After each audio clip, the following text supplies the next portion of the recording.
Krishna, Krishna Krishna Hare Hare,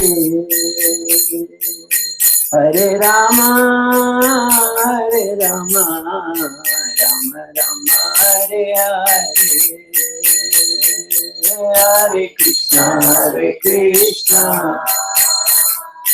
Krishna Krishna Hare Hare, Hare Rama, Rama Rama Hare Hare, Hare Krishna, Krishna Krishna Hare Hare, Hare Rama, Rama Rama Hare Hare, Hare Krishna, Krishna Krishna Hare Hare, Hare Rama, Rama Hare Hare, Hare Krishna, Krishna Krishna Hare Hare, Hare Rama, Hare Hare, Hare Krishna, Hare Krishna, Krishna Krishna Hare Hare, Hare Rama, Rama Hare Hare, Hare Krishna, Krishna Krishna Hare Hare, Hare Rama, Hare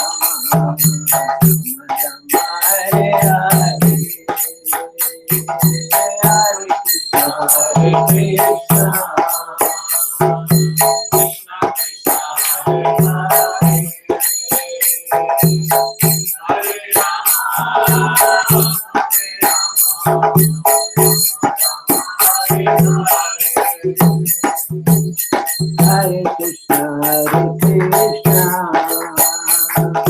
Krishna Krishna Hare Hare, Hare Rama, Rama Hare Hare, Hare Krishna, Krishna Krishna Hare Hare, Hare Rama, Hare Krishna,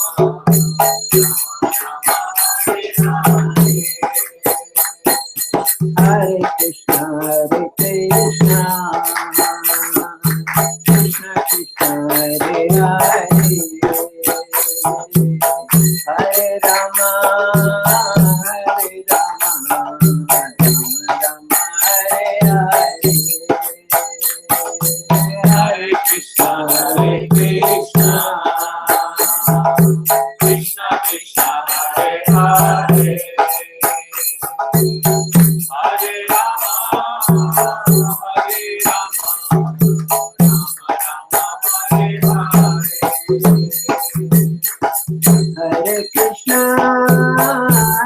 Krishna, Krishna Krishna Hare Hare, Hare Rama, Hare Hare, Hare Krishna, Krishna Krishna Hare Hare, Hare Rama, Rama Hare Hare, Hare Krishna, Krishna Krishna Hare Hare, Hare Rama, Hare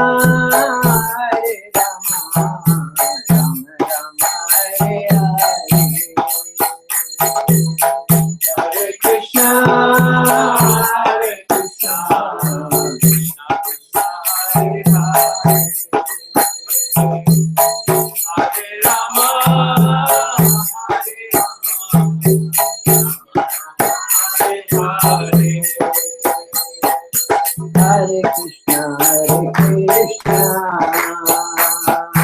Krishna Krishna Hare Hare, Hare Rama, Rama Hare Hare,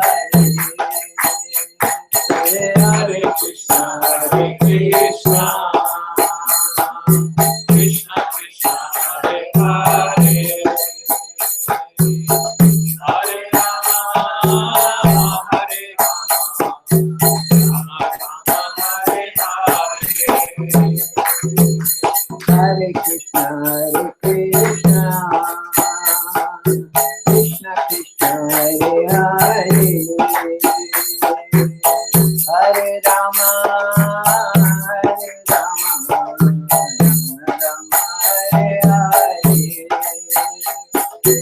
Hare Krishna, Hare Krishna, Krishna Krishna, Hare Hare, Hare Rama, Hare Rama,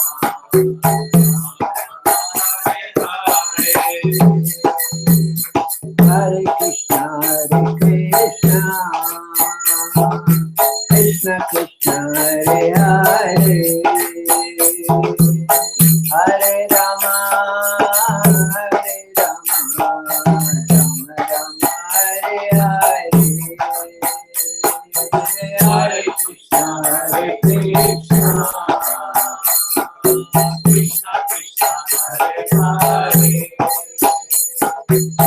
Hare Rama, Hare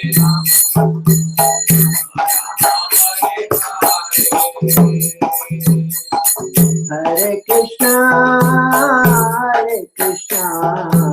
Krishna Krishna, Hare Hare, Hare Rama, Rama Rama, Hare Hare, Hare Krishna, Krishna Krishna, Hare Hare, Hare Rama,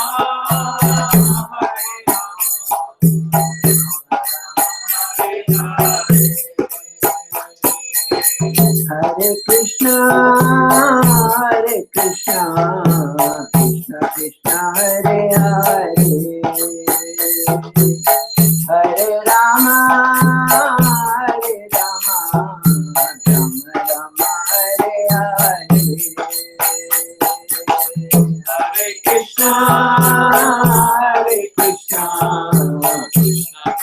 Hare Hare, Hare Rama,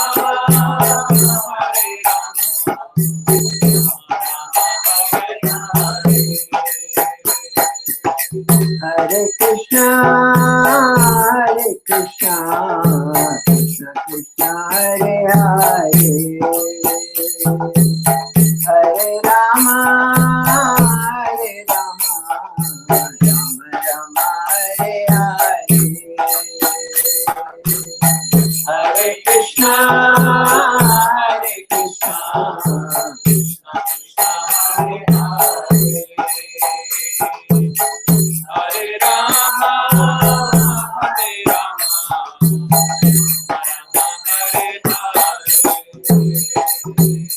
Hare Krishna, Krishna Krishna, Hare Hare, Hare Rama, Rama Rama, Hare Hare, Hare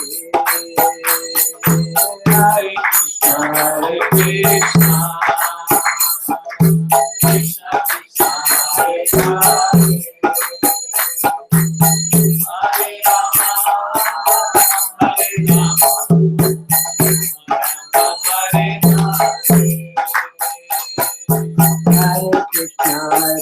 Krishna, Krishna Krishna, Hare Hare,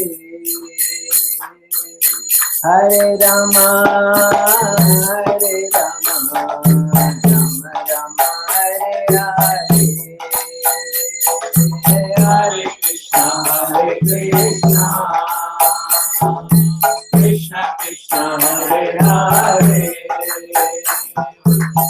Hare Rama, Hare Rama, Rama Hare Hare, Hare Krishna, Krishna Krishna, Hare Hare, Hare Rama,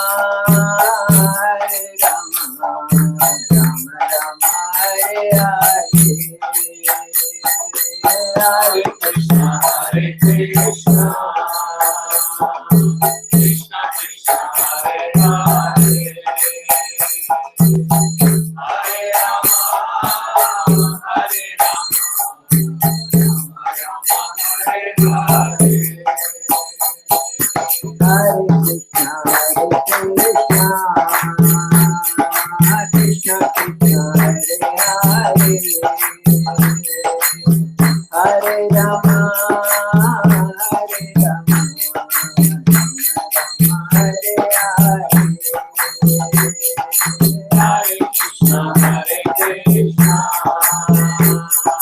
Krishna Krishna, Hare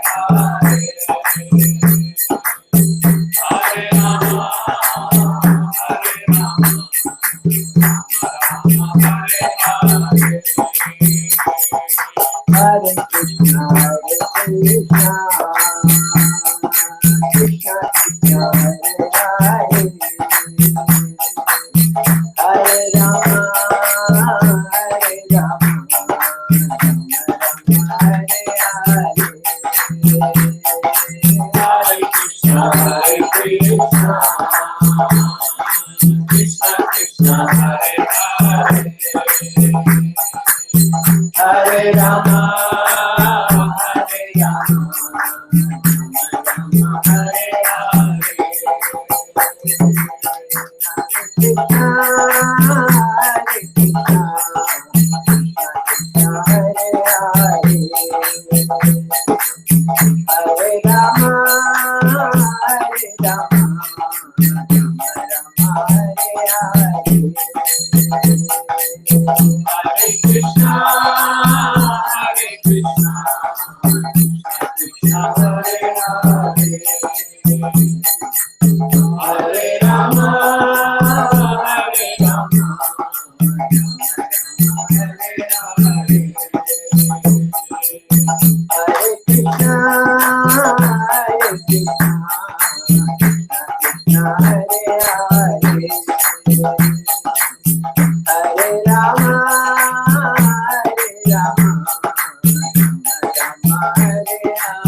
Rama Hare Hare, Hare Krishna, Hare Krishna, Krishna Krishna, Hare Hare, Hare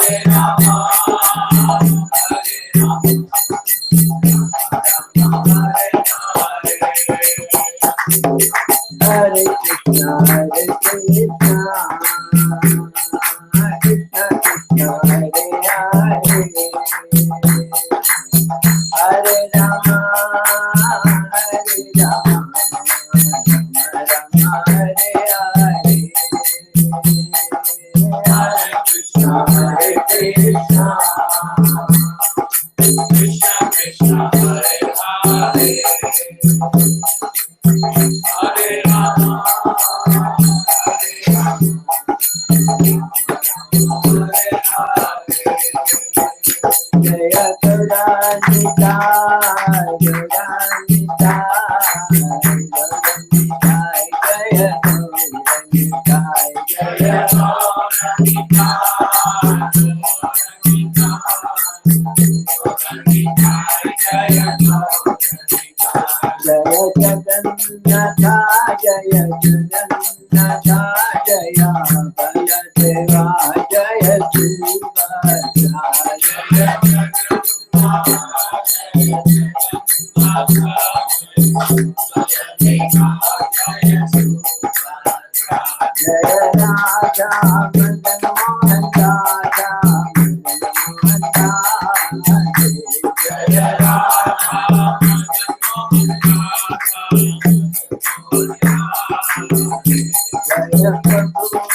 Anyone else wants to? I don't know.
Hare Krishna,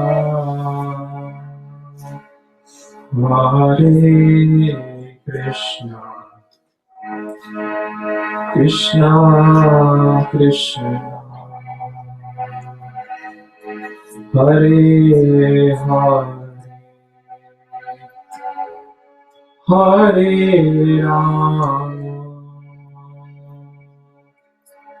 Rama, Hare Rama, Rama Rama, Hare Hare, Hare Krishna, Hare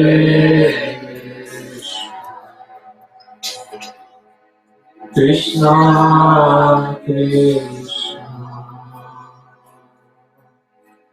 Hare Hare,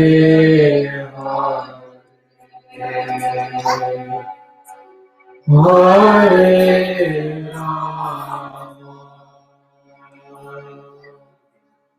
Hare Rama, Rama Hare Hare,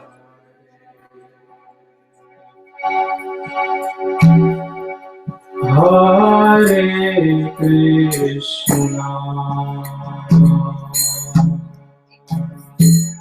Hare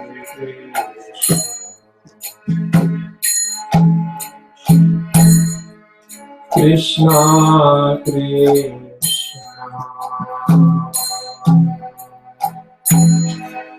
Hare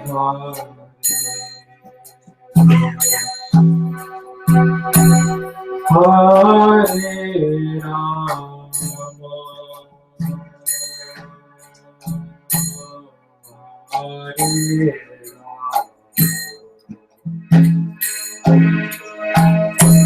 Rama Hare Rama Rama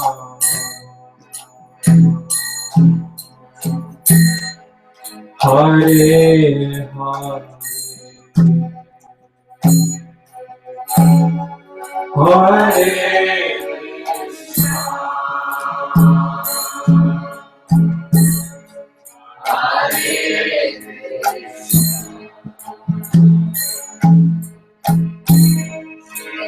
Krishna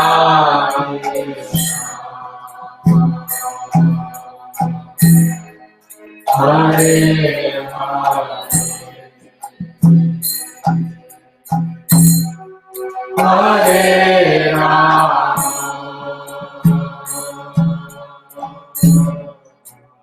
Hare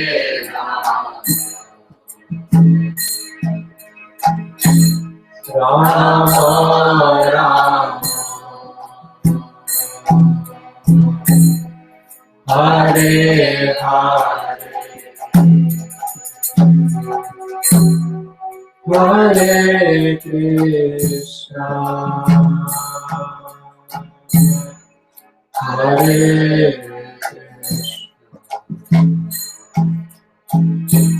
Krishna Krishna Hare Hare Hare Rama Hare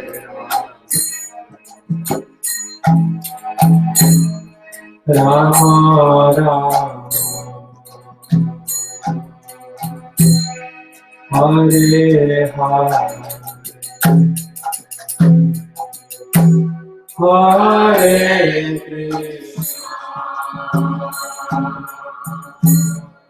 Hare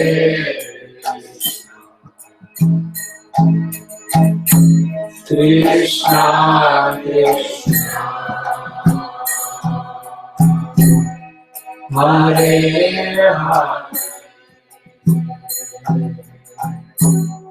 Hare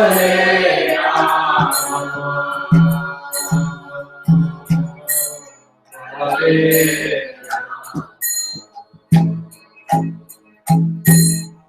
Rama Rama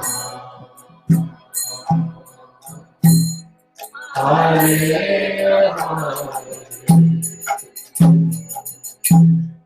Hare Krishna Hare Krishna Krishna Hare Hare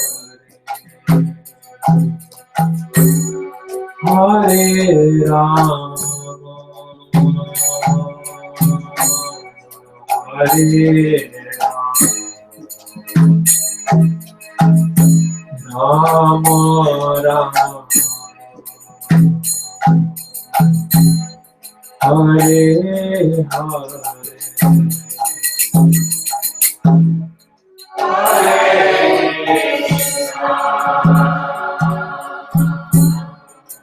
Hare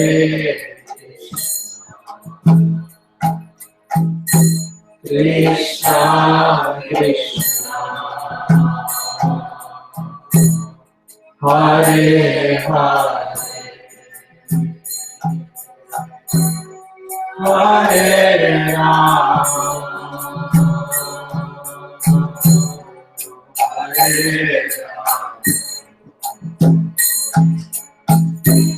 Rama Rama Hare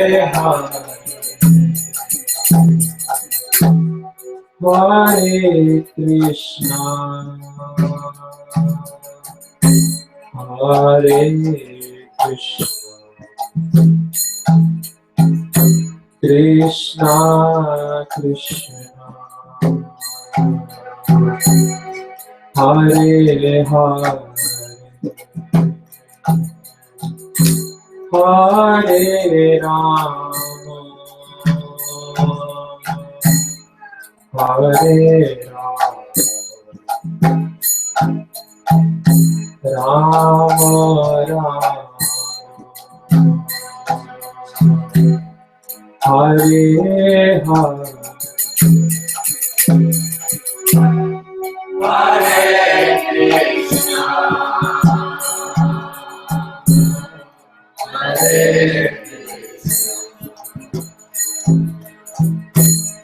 Krishna Krishna Hare Hare Hare Rama Hare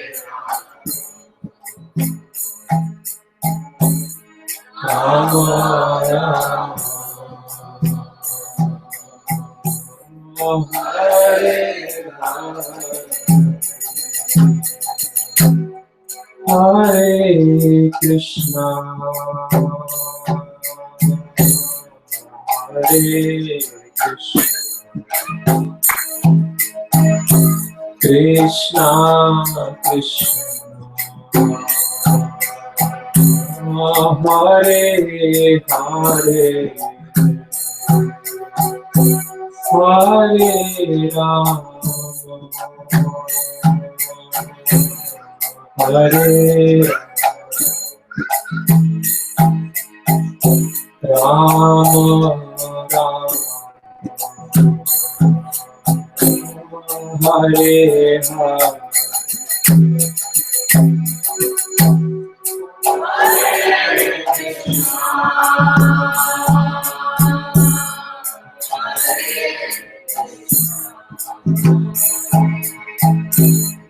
Krishna Krishna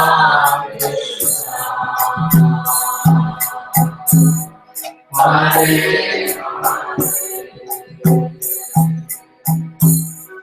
Hare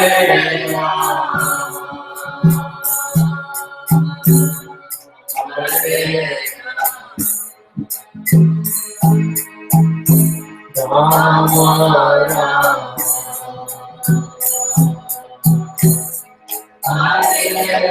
Hare Hare Krishna Hare Krishna Krishna Krishna Hare Hare Hare Rama Hare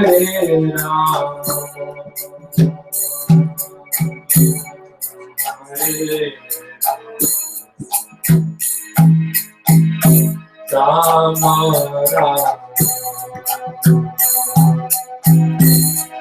Hare Hare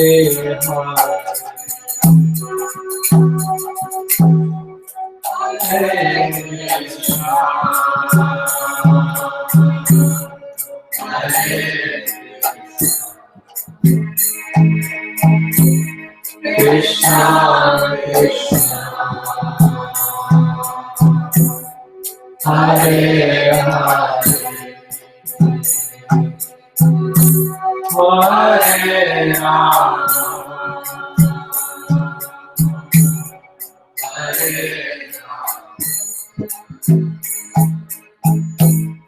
Rama Hare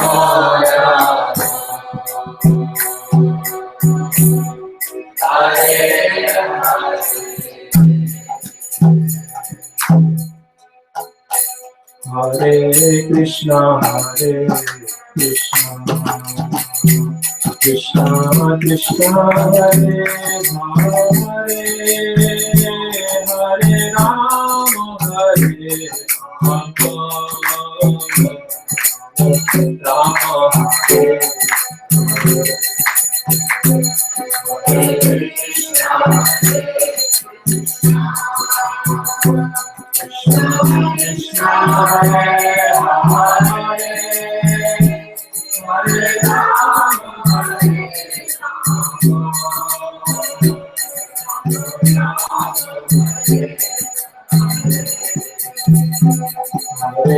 Krishna Krishna Krishna Hare Hare Hare Rama Hare Rama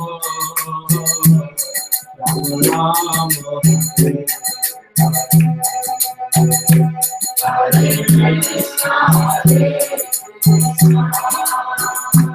Krishna Krishna Hare Hare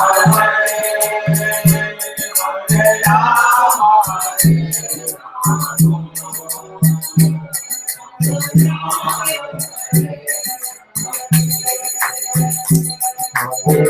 Krishna Krishna Krishna Krishna Hare Hare Hare Rama Hare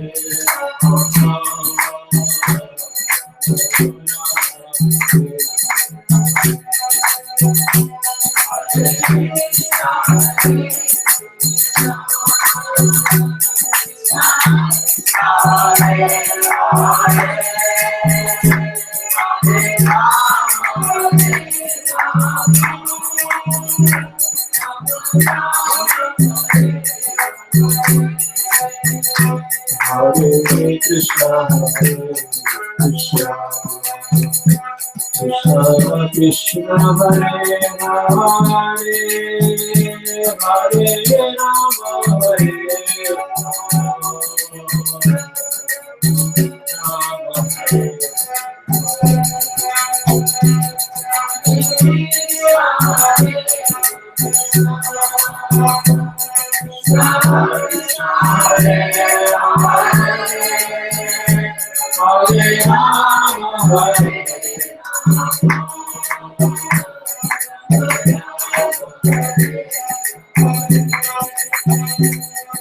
Krishna Krishna Krishna Krishna Hare Hare Hare Rama Hare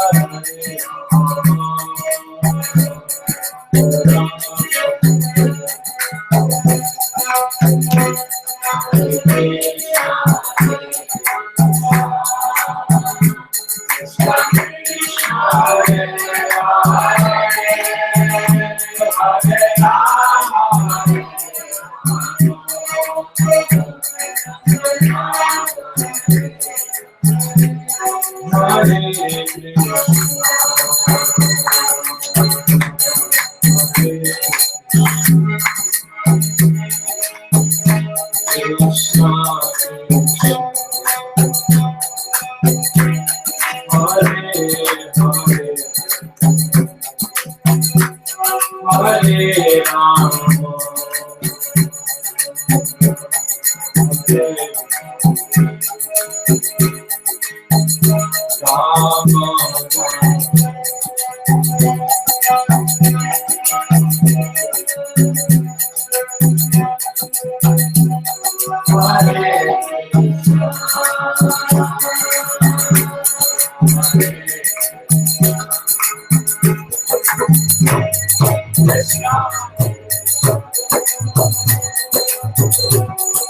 Hare Hare Hare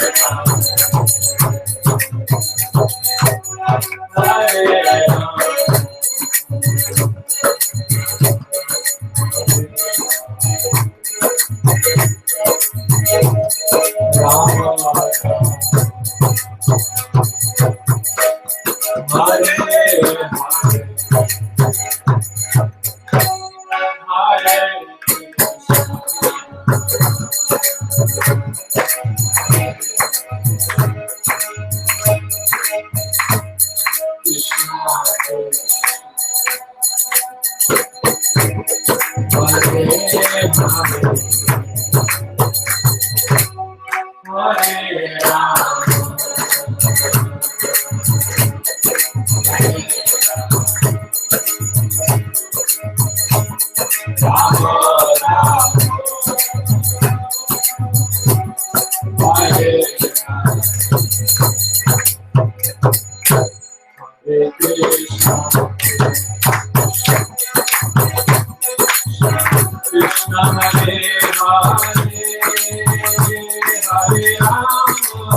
Krishna Hare Hare, Hare Rama,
Hare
Hare Krishna,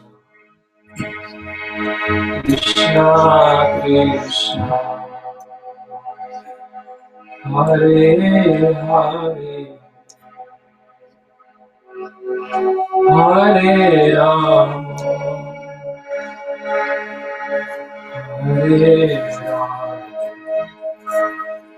Rama Rama, Hare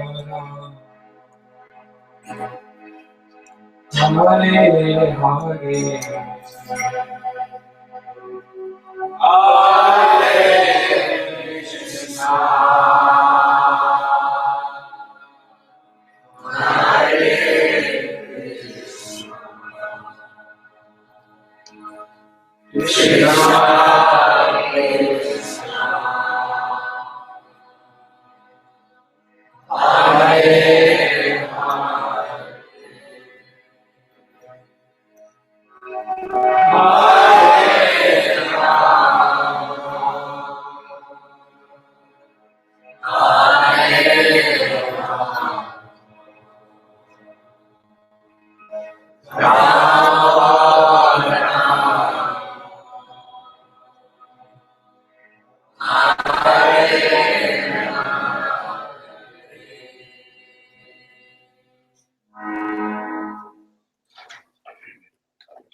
It bounced.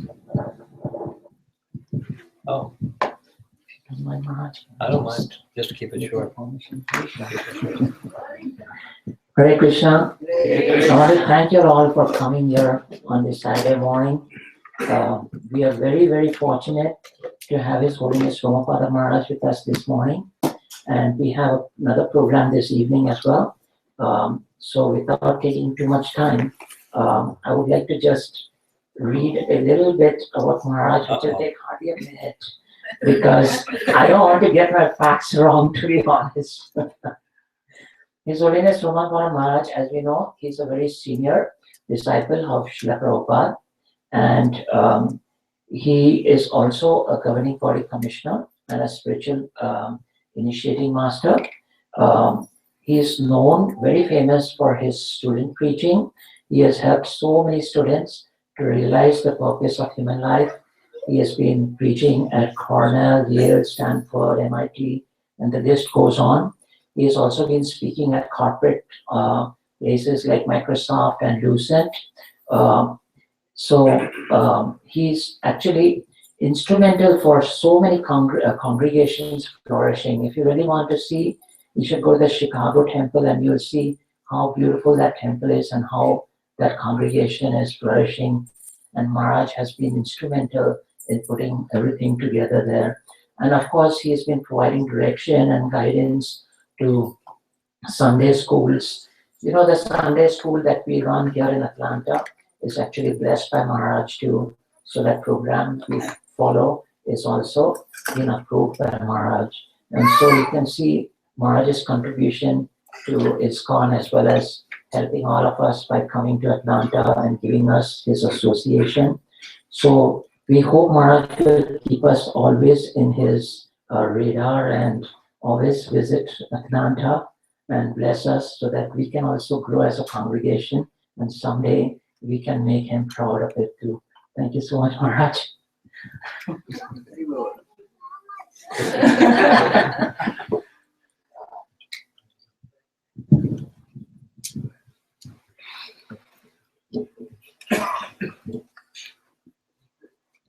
Is there anybody here that's relatively new to Krishna consciousness? Relatively new? Okay. Me. Yeah. Okay. It's a little different than what I was told this evening. There'll be some college students, Western people. So one of the rules of public speaking is know thy audience. It's important for me, for any speaker, to know the audience. So I was requested, Vedasar requested, can you speak about some of the topics that you discussed during your recent visit to Dwarka? So it's Krishna Day and Krishna Night today. Krishna in Dwarka. And this evening I plan to speak about, because I think it'll be easier for newer people to hear about Sudama Vipra visiting Krishna in Dwarka, and it's a really wonderful pastime. And with this group, I think I can do something that's a little more detailed and pastimes, but also a little bit of mystery in relation to Krishna's pastimes in Dwarka. At least for me. So we'll start at the beginning and at the end. Krishna's entrance into Dwarka and Krishna's departure from Dwarka. There's lots in between. Two little sharings, first of all. One of them is, I had never been to Dwarka before this Kartik month. I'd always wanted to go to Dwarka, but for various reasons I hadn't made it. And so I wanted to go, and we went. And the experience was very special. From Vrindavan, a devotee that's part of the 24-hour kirtan program was our kirtanier. So every kirtan we were transported to Vrindavan, and then we came back to Dwarka for the kirtan. And day in and day out, and day in and day out, and day in and day out, it was just like the mantra that Chaitanya Mahaprabhu was singing as he was traveling in South India. Krishna Krishna, Krishna Krishna, Krishna Krishna, Krishna, hey. Krishna Krishna. It was all day long, day after day after day. It was amazing. Krishna Katha has an amazing, and Kirtan combined with Krishna Katha has an amazing effect. I feel my life changed from that, dramatically from that experience. And the second is, particularly with the help of Rupa Goswami and his writing Lalita Madhava, because Lalita Madhava is part of a two-part drama, Vidagga Madhava and Lalita Madhava. Rupa Goswami, instructed by Chaitanya Mahaprabhu, made his place of residence in Vrindavan. And he wanted to visit Chaitanya Mahaprabhu. So he traveled all the way by foot from Vrindavan to Puri. And he didn't have an iPad. He didn't have pen and paper. He just had a memory. So he was composing in his mind, according to the biography of this episode of Gaura Lila. In his mind, he was composing verses to make up a drama. And he got as far as Satyabhamapur. Satyabhamapur is outside of Bhubaneswar. Now there's a road, but at that time it was just a footpath going all the way from Calcutta to Puri.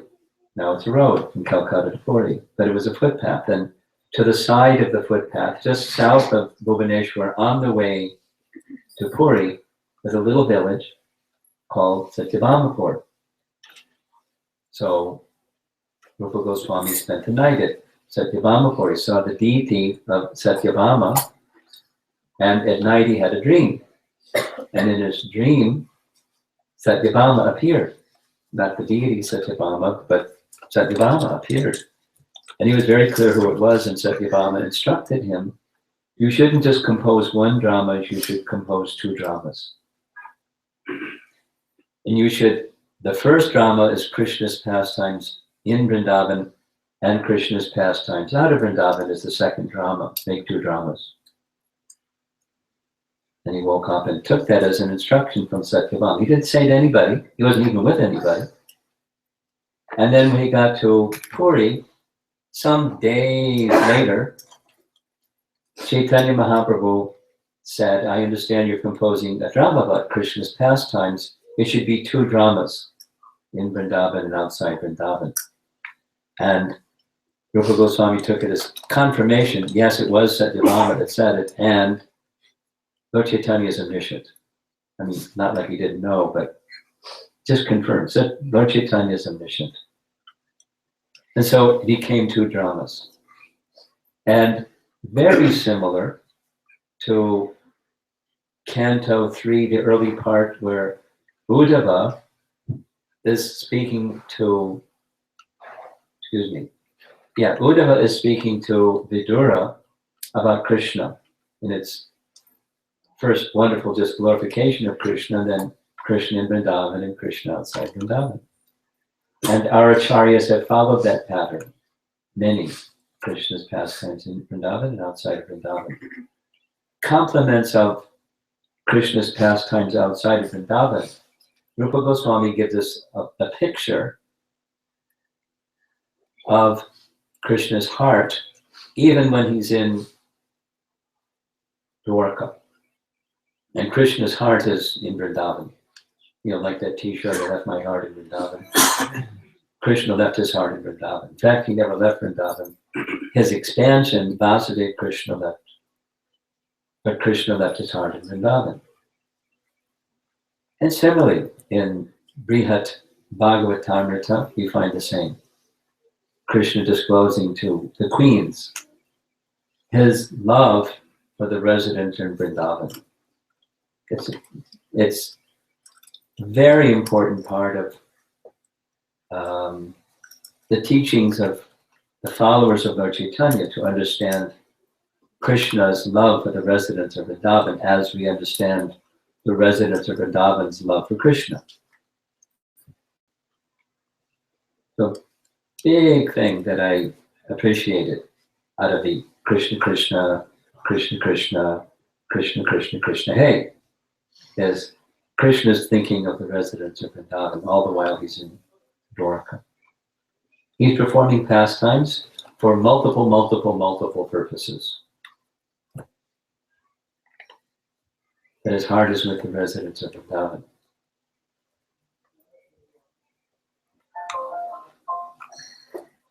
So, Krishna in Dwarka. And the Krishna in Dwarka pastime comes as a result of Krishna's leaving Vrindavan. So a little chronology. Krishna leaves Vrindavan. And when he goes to Vrindavan, when he goes to Mathura, he enters Mathura in a different mood. When Krishna, it's described by Rupa Goswami and Jiva Goswami. When Krishna enters, you know, from first canto Srimad Bhagavatam. Anyone unfamiliar with first canto Srimad Bhagavatam? Krishna's leaving Hastinapur and Krishna's entrance into Dwarka, first canto. Unfamiliar? As Krishna's entering into Dwarka, because the Kurukshetra battle is over, Yudhisthira has become the king. There's this scene of Krishna's departing. Queen Kunti pleads with Krishna to stay. Her beautiful prayers. Remember Kunti's prayers? Yudhisthira asks Krishna, please stay a little longer. He stays a little longer, then he departs. This is the bhava of Vipralamba. First canto, we're getting it. You know, the mood of love and separation from Krishna. And it's from a bhava standpoint, it churns the heart. And then the next chapter is Krishna's entering Dwarka. And that's Sambhoga. Again, Krishna's coming back. And they're so jubilant. There's an important verse that Rupa Goswami focuses on. They say, one of the lines, the residents of Dwarka say, that from time to time, meaning it's multiple times, from time to time, you return to Mathura and Vrindavan. So in Padma Purana, Rupa Goswami says there's a detail about Krishna's returning back to Vrindavan. Is that a surprise to you? It was a surprise to me. Because normally Krishna leaves Vrindavan and the poor residents of Vrindavan, they're just feeling separation from Krishna. That's it. But Rupa Goswami points out that he returns, referencing that verse from Srimad Bhagavatam Canto 1 and then Padma Purana, saying after Krishna kills Dantavakra, the slaying of Dantavakra was at the gate of Mathura, not Dwarka. The gates of details. There's a place by the gate of Dwarka that bears the name of Dantavakra, a village. The Padma Purana says after Krishna killed Dantavakra, he was wearing his Dwarka vesh, his attire. He changed his attire to a gopa because the residents of Vrindavan, they can't relate to him in that opulent. So he transformed himself, went into a changing room or something, and went in his Braja attire and spent some months with the residents of Vrindavan. And then he arranged for the residents of Vrindavan, as he had previously done for the residents of Dwarka, to return to their spiritual position. They were there to assist him in his pastimes or their expansions. And there's details. Some of the demigods, from Krishna Janmashtami, that Mother Earth in the form of a cow went to Lord Brahma, help. Lord Brahma with the Devas, they went to the shore of the Milk Ocean, pleaded with Lord Vishnu, please come and deliver Mother Earth from the overabundance of demoniac kings on earth. Krishna sent a message back, which Brahma heard and the others didn't hear. He had a special receiver called his heart. Tell the demigods, very soon I'll appear on earth, but they should come first. So, according to Rupa Goswami, the expansions of the demigods came to earth and took part in Krishna's pastime. And he sent the demigods back to their position in the heavenly realm, and the eternal associates of Krishna, like him, went into their aprakat position, as did he, and then Krishna returned back to Dwarka. So the Vrindavan pastimes were wound up that way.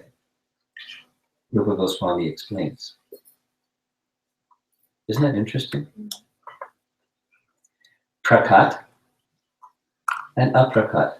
So the aprakat pastimes, they're eternally going on, and qualified persons, there's a Sanskrit terminology found in Brahma Samhita called Sva Rasaki.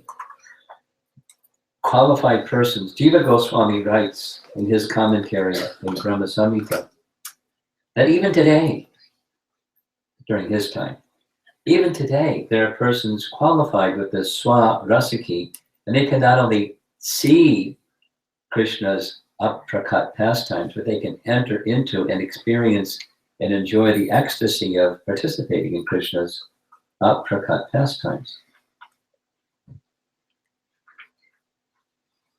That's pretty advanced. But it's reality. That's the spiritual reality that is the gift of those that are exclusive in their devotion to Krishna and have no other shelter but Krishna. So from time to time, Krishna manifests his eternal pastimes. And the manifesting of Krishna's Dwarka pastime comes after his leaving Vrindavan, and apparently, because he never leaves Vrindavan, his prakat pastimes ended, although he again returned. And it was Swayam Bhagavan Krishna that returned, not Vasudeva Krishna. So Vasudeva Krishna entered to Mathura and performed pastimes in Mathura. Basically, the initial part, read it carefully, or read it aesthetically, and it's deity worship. First, he took his snan, bathing in Jamuna, and then he received clothing, and then he received ornaments, and then he received a garland and sandalwood paste and fragrant oils. Deity worship by various devotees, not brahmanas, but his devotees. They worshipped him, some little unwillingly. The washerman was a little unwilling. And Koja was very willing. The florist was most willing, and so forth. And then together with Balaram, they killed Kuvalyapida and the five wrestlers, not only Chanur and Mushtika, but their brothers, and then Kamsa. And then Krishna freed Vasudeva and Devaki.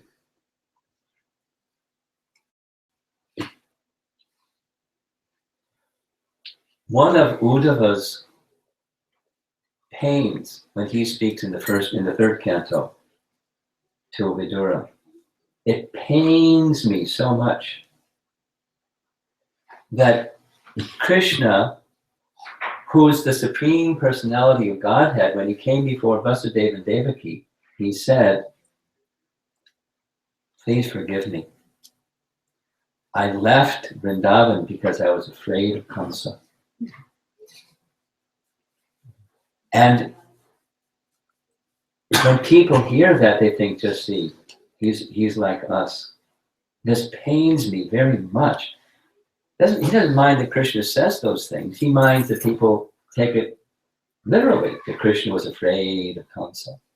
I mean, just with one, Kamsa, who was the terror of the universe, not just got knocked to the mat, he was killed, etc., etc. So it pains me very much. It pains Uddhava very much for people to think of Krishna as ordinary. So that's what he said to Vasudeva and Devaki. "Please forgive me. I was afraid of Kamsa, so I hid myself in Gokul. And I wasn't a very good son."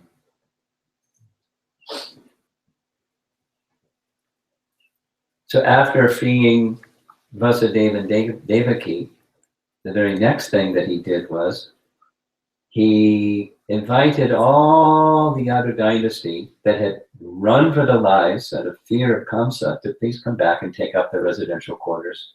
And he's just 12 years old. He arranged for the coronation of Ugrasena to resume the position of king. He was also released from prison. And then the next thing that Krishna did, interestingly, is with Uddhava, he went to go visit Kubja and satisfy Kubja. And then, chronologically, the next is he requested Uddhava, this is very early after reaching Mathura, he requested Uddhava to go back to Vrindavan and deliver his message. And that's, a famous chapter in Vrajalila. And then Uddhava came back with the message to Krishna. The poor residents of Vrindavan, they're practically dying. You must go. Please return back to Vrindavan to save their lives. Then, chronologically, the next thing that happened was Krishna's dear devotees, the Pandavas.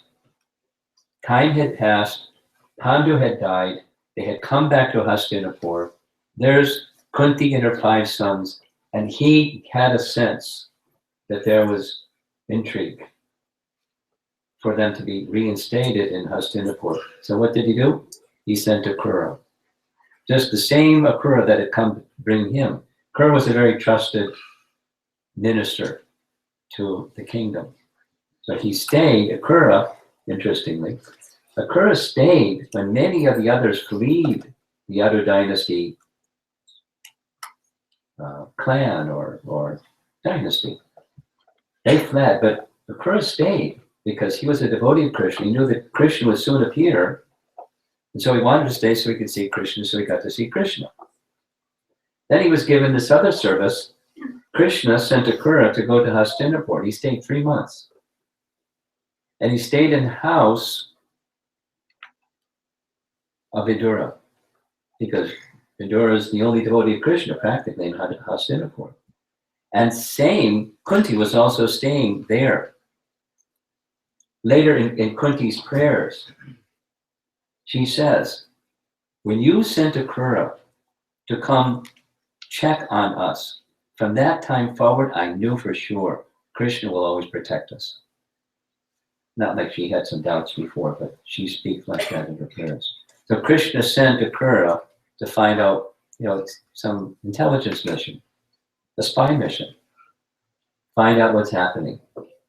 Akrura got the whole story.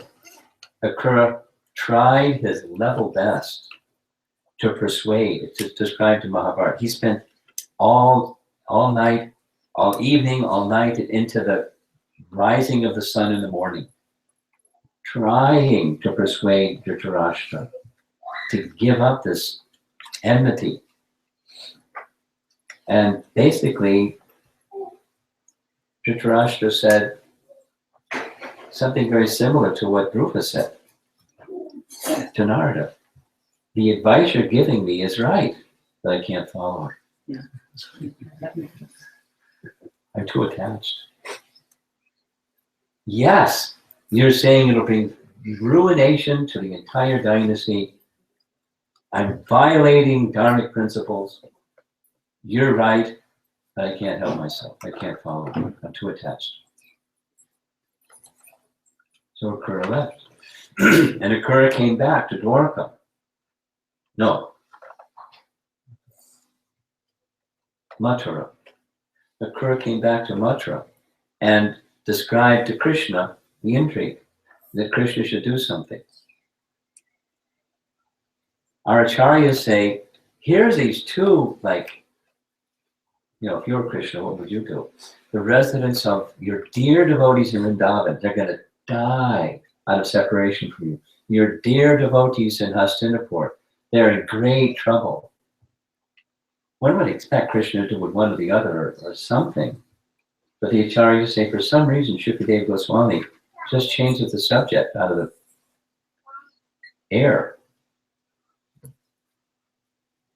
And he speaks about, Shukadeva Goswami speaks about the 2 daughters of Kamsa.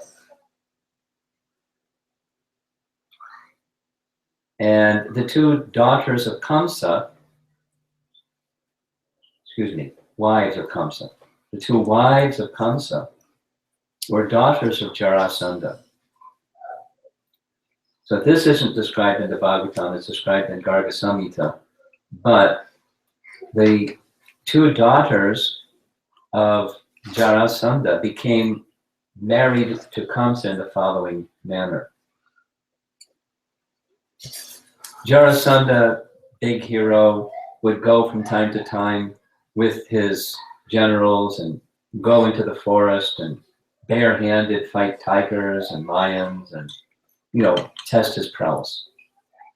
So on one of those expeditions, he conquered this huge elephant as big as 10 male elephants. Giant elephant, Kuvalayapida. And chains around his 4 legs, iron stakes in the ground, fastening him so they could go off and find some other prey.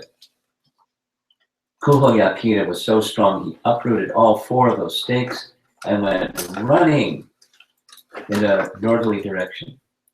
And he ran in the direction where Kamsa was. And Garga Samhita is a long section of how Kamsa had this plan, this program.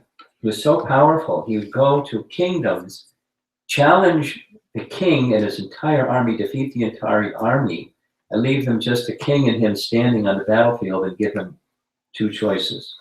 Either you surrender to me and become my assistant, or I'll kill you.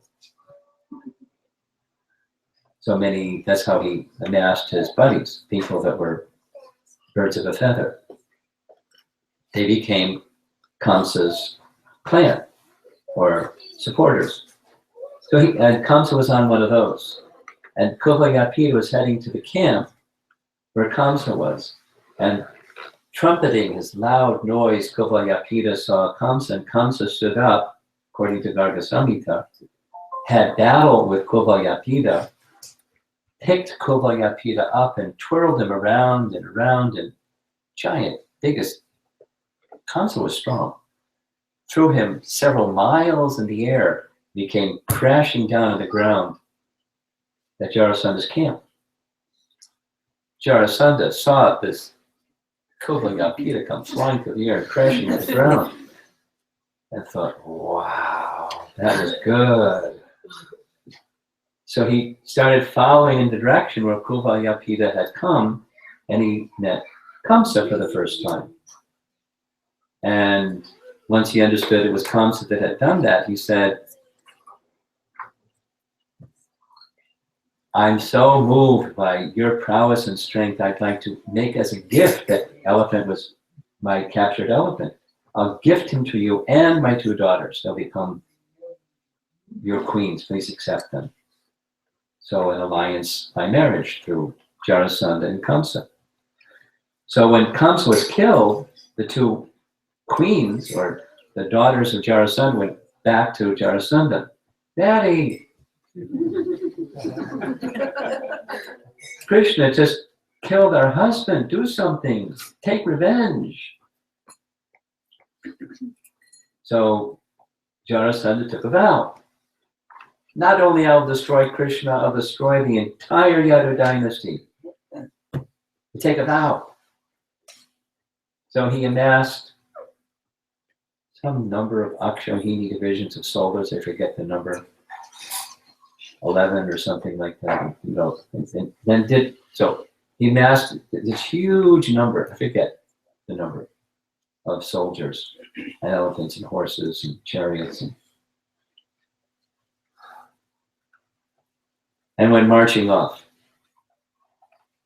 So this is what's narrated in the Bhagavatam, how Dwarka became established. So here comes Jarasandha's army. And Jarasandha sends a messenger, come stand and fight. And Krishna turns to Balaram and says,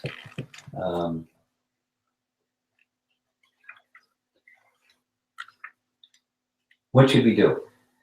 We have several choices. We can just destroy Jarasandha and his entire army, or we can destroy the entire army of Jarasandha and leave Jarasandha. And if we leave Jarasandha, then what Jarasandha will do, he'll go back and he'll gather another army and bring all these demoniac kings and his associates. So if my mission for appearing in this world will be fulfilled, I don't even have to go anywhere. So Balaram likes that idea.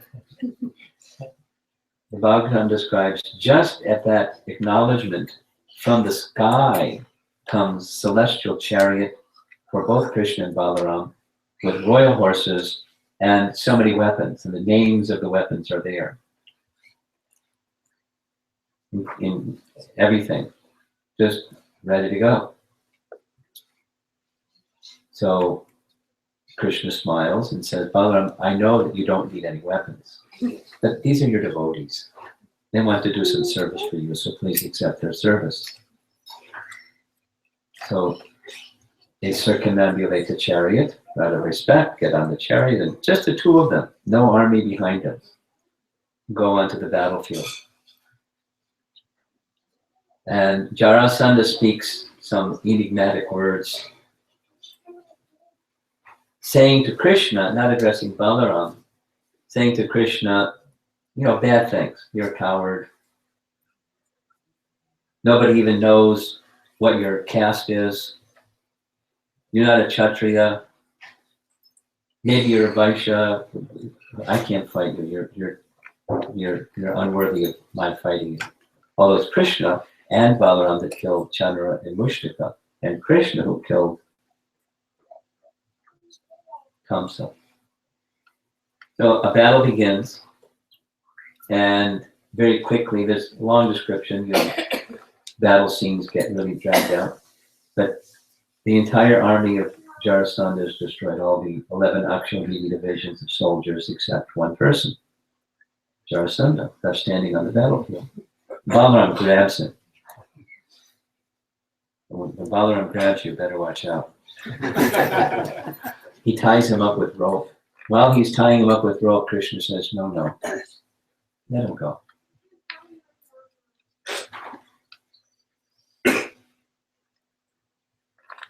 There's this saying, as you know, one who has once been honored, dishonor is worse than death. You can go home now. So he feels dishonored and disgraced and humiliated and decides, I shouldn't even return to my capital city. I should just become a mendicant and give up being an embarrassed hero. On the way, ministers and other kings persuade him otherwise. No, it's just one of those things. You weren't prepared. It was one of the things. But now you'll be prepared. Go back again. And everyone has their karma, from this deeds, we all have to accept. It's just like, philosophy. You have to accept that the consequences of your misdeeds, it's just one of those things. But you're a great hero, you're powerful, you're so mighty. We've seen you win this battle, that battle, the other battle. Go get another 11 Akshauhini divisions of soldiers and try it again. So he feels encouraged and does it again. And each time he does it again and again and again and again. And each time it happens again. Exactly according to Krishna's plan. Pritranaya sadhunam vinashaya chaduskritam. Krishna is taking care of that second item in his list of reasons why he appears. Compliments of the nice service of Jarasandha. A nice lesson. This isn't so much expressed by our commentator, but every time I hear this description, I think, wow, we can learn some lessons even from Jarasandha, how to be very determined. In face of insurmountable obstacles, if Krishna is on our side, we should be very determined. At least in terms of service, whether the outcome goes this way, that way, that's Krishna's department. Our service should be very determined. If we know that what we're attempting to do is something Krishna wants, we can learn a nice lesson from Jarasandha. Be very determined, very, very determined, for different reasons than pleasing Krishna. But meanwhile, what the Bhagavatam describes, and again, this is Krishna's establishing Dwarka. Meanwhile, there's this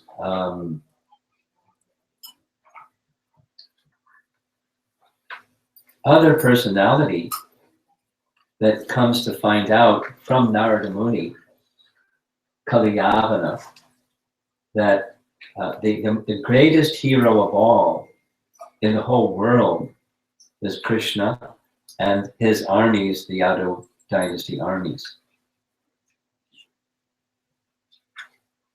Kalyavana, yes? That's his name? Kalyavana. Again, Garga Samhita gives this information that Gargi, and there's some question about, is that the son of Gargamuni or is it Gargamuni? Most commentators say it's the son of Gargamuni, Gargi. Gargi was insulted by the Yadu dynasty. Although he was a Brahmana, they were saying bad things about him. They said that he's a eunuch. And so he felt insulted. He went off for a year, some number of years, I forget, and severe austerity. He ate each day powdered iron. Yummy, huh?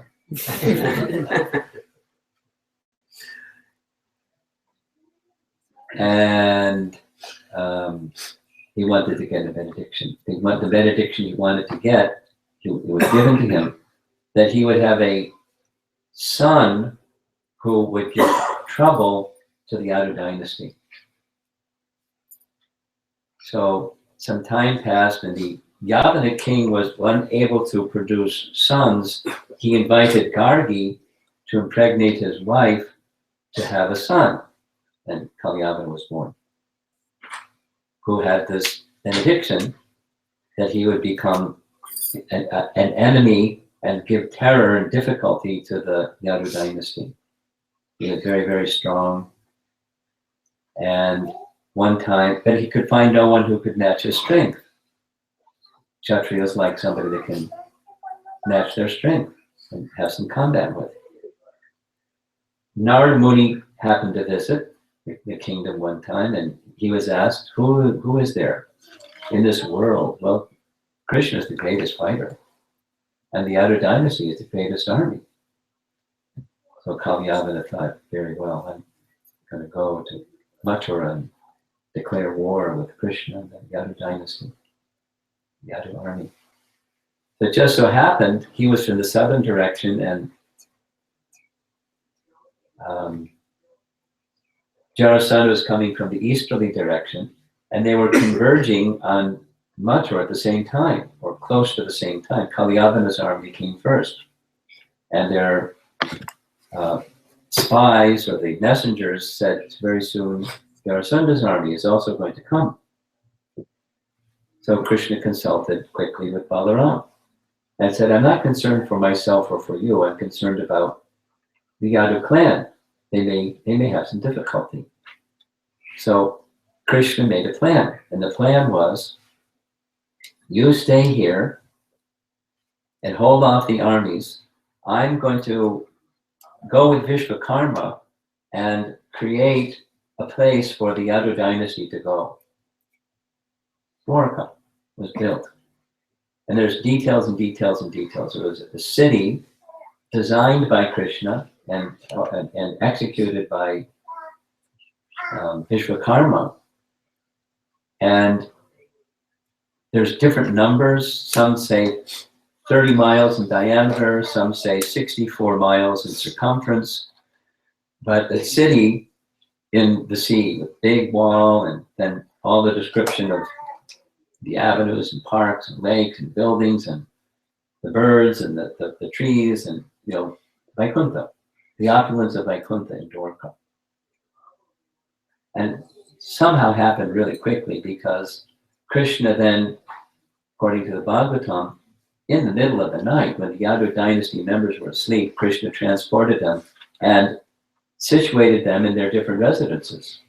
And they woke up in the morning saying, where are we? I'll share something with you. That happens to me on a regular basis. I travel so much, it's one of the first things I have to do every morning is, where am I? Am I in Chicago or am I in Atlanta? Oh yes, it's Atlanta. So they found themselves in Dwarka. And then Krishna came back, and when he came back, he didn't even say Haribol to Balaram. He just went onto the battlefield, and from Narada Muni, Kalyavana had heard a description of Krishna. I mean, Rukmini also heard a description of Krishna, and something else happened to her heart. Kalyavana, because he was a demon and a Kshatriya that wanted combat, when he saw Krishna, he recognized Krishna and thought, let's have combat. But Krishna had another plan. He wanted to give Muchukunda some service, another one of his nice devotees. So Krishna ran. The Bhagavatam describes he ran just fast enough, not too fast, just fast enough that within an arm length reach, he was just beyond Kalyavana. But Kalyavana tried to speed up, and Krishna sped up enough that he would continue to follow him and follow him and follow him, not give up. Because Krishna wanted him to follow him to the cave where Muchukunda was based. I did a bunch of research. And according to Jiva Goswami, there's a mountain, because in Vrindavan and in Mathura, everything's flat except for Govardhan Hill and Varsana and Nandagram, everything's flat. So where is there a mountain in the hillside where Muchukunda was? It's in Rajasthan. Now when we went to Dwarka, there's a place that's commercial. It's way over by the Dwarka side. It said this is the cave where Muchukunda was. It's not the cave where Muchukunda was. But hey, they were, thinking of Krishna and making a little income for their family or whatever. But it's so near Rajasthan, but it's quite a distance from Mathura to Rajasthan, quite a distance. And Kalyavana's, you coward, stop. Krishna looking over his shoulder, running into the cave.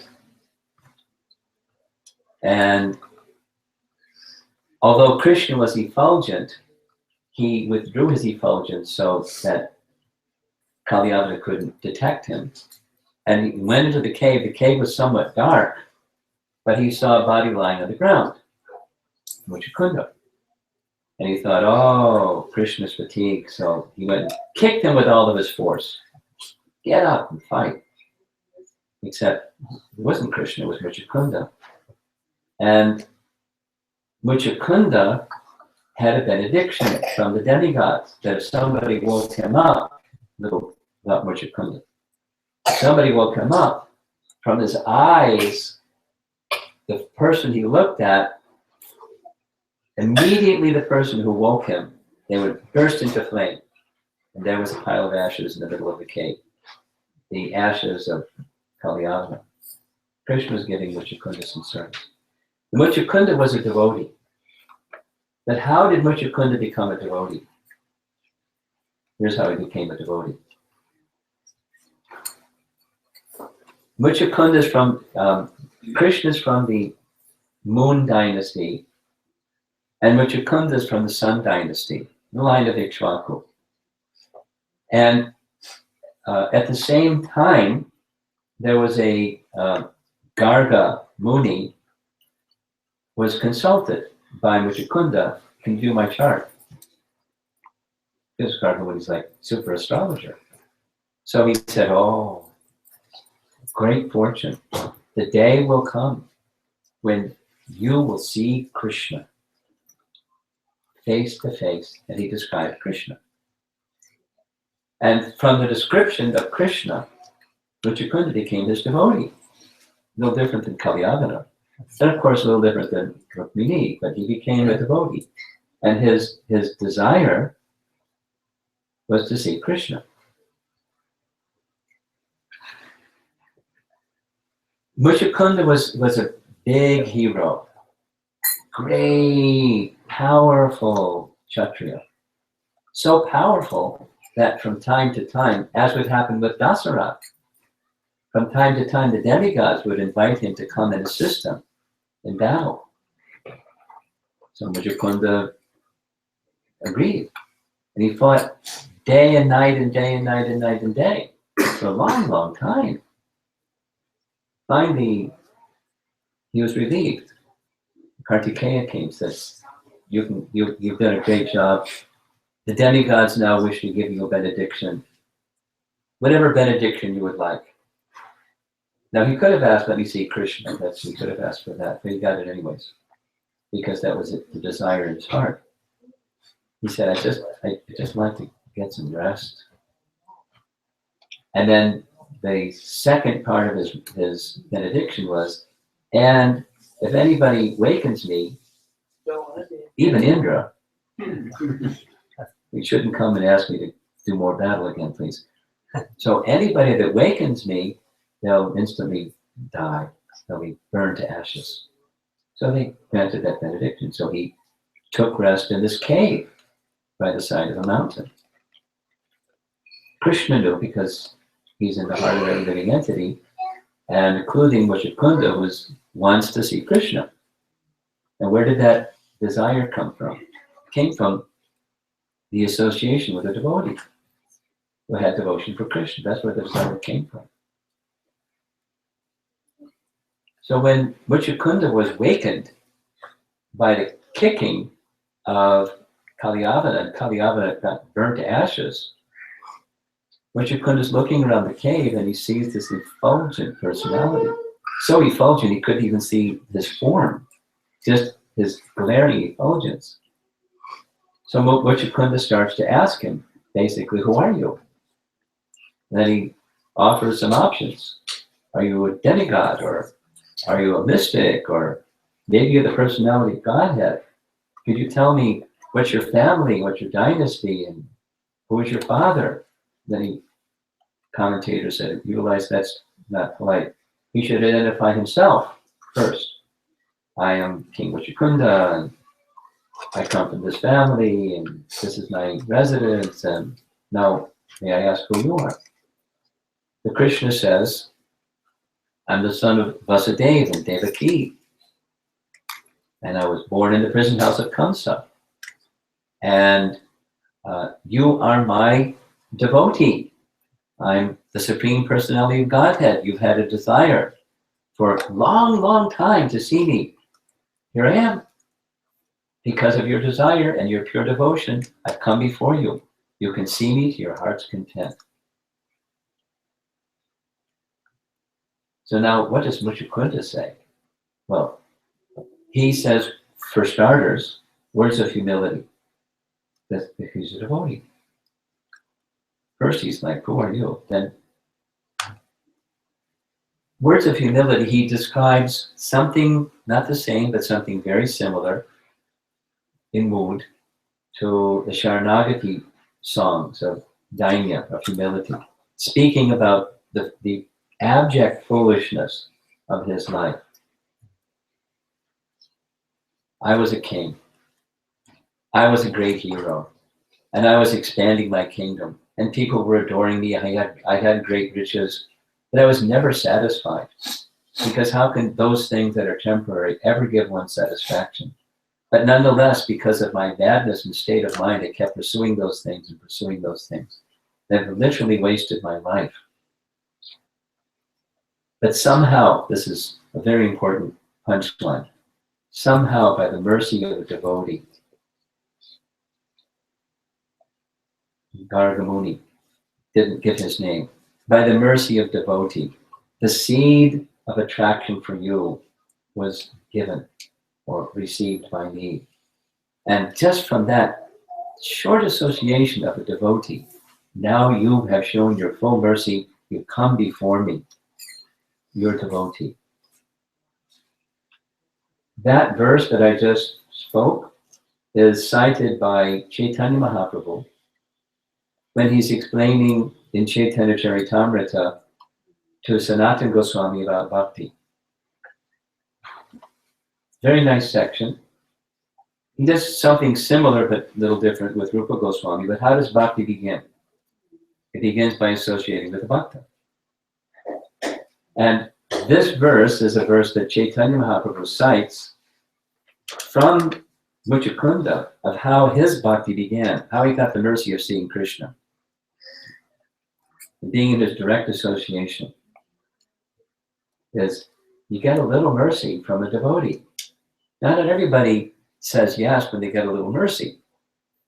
They may say no, or they may say, let me think about it, or they may say, get out of here, or they may say so many things. But one who says yes, as Muchakunda did, he got fullness of Krishna's mercy. So he's crediting, same as Dhruva does, same as Prahlad does, same as anybody that's a devotee, they give credit where credit is due to the merciful devotee or devotees who have passed on bhakti. That's how bhakti begins, and that's how bhakti grows, through association of devotees. Now, Garga Muni wasn't a perfect person, but he was a devotee, a very qualified person. So some of the persons who may have introduced us to Krishna consciousness, they may not be a perfect devotee, but they're carrying bhakti. That's the value, not whether they're perfect or not perfect or whatever. Fault-finding tendency is very detrimental to our bhakti. You know, in the community, there's, here we are on a Saturday afternoon and gathering together to hear Krishna Katha. Just this morning verse, forget the Sanskrit. It's almost identical in message to Prahlad Maharaj's prayer. That one I know. The importance of the human form of life. Komara acharet pragyo dharman bhagavatam iha durlabham manusham janma tad api adruvam artadam, which means, the second part means, although this human form of life is temporary, it's extremely valuable. Arta, dam, it can give the perfection of life if used properly. And the used properly part is dharman, bhagavatan, iha, to engage in Bhagavat Dharma and take the topics of Krishna and with faith relish them. Here we are, trying to follow Bhagavat Dharma and relishing topics of Krishna. And who amongst us can say we're perfect? I can't say perfect. But the process is the process of perfection. Just the topics of Krishna. It's so simple, as with kirtan, as Prabhupada said, even a child can do. So even the Kumara stage, one can do. The tender age of childhood, one can do. Bhagavad Dharma is so merciful, so sublime, so easy. And there isn't an alternative to make the heart free from guna and karma. Not just liberation, but unmixed devotion to the personality of God. It's how it takes place, doing exactly what we're doing. And how do we know how to do any of this? Our founder Acharya went out of his way, risking his life to give us the process. We're deeply indebted. And Prahlad Maharaj says, one who is intelligent will do it.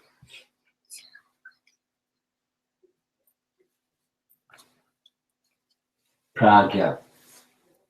Komara acharet pragya, or pragyo. Pragyo is one who has intelligence. One who has intelligence will chant the holy name, and one who has intelligence will hear, chant, and remember the activities of Krishna.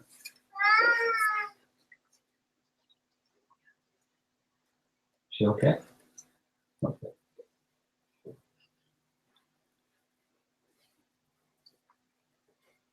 So back to Muchakunda, the king. He's feeling so grateful to the devotee who gave him the seed of bhakti and fortunately he said yes and thank you and nurtured that seed. Thus came this great fortune. So Krishna said, you've been anxious for a long time to see me. Now, in addition to seeing me, I'd like to give you whatever benediction you like. You ask, it's yours. And so he's very intelligent. He doesn't say, says, I don't want any benediction. I just told you what he asked for benediction. So he asked for three things. I asked for your association eternally. Three things. I asked, so that's sufficient, right? I asked for association of your devotees because they'll always hear, chant, and remember about you. And I asked for a kind disposition towards all living entities, meaning anybody, the trees and birds and the fish and the insects and whatever other living entities there are. Kindly disposition towards, because they're also spiritual, they're part and parcel of Krishna. Krishna says, so be it. And he leaves the cave. And he goes back to the battlefield. So there's Kalyavana's army, because Kalyavana chased Krishna, and his army was left behind. And then there's Jarasanda's army, and Kalyavana's army. So what does Krishna do? He does it part two. He runs from the battlefield. Coward. When somebody else runs from the battlefield, it's disgrace. When Krishna runs from the battlefield, it's celebrated. You give him a name, Ranchor. Somebody that steals, it's sinful. Dad, when Krishna steals, we give him a special name, Mukanchor. We love him because it's his. And this other is a pastime. And Balaram goes with him. Balaram, the source of all strength, goes with Krishna running from the battlefield. Come back. You're a coward. Stand and fight. Krishna looks over his shoulder, keeps running and running and running. And goes to a mountain, goes up the mountain, and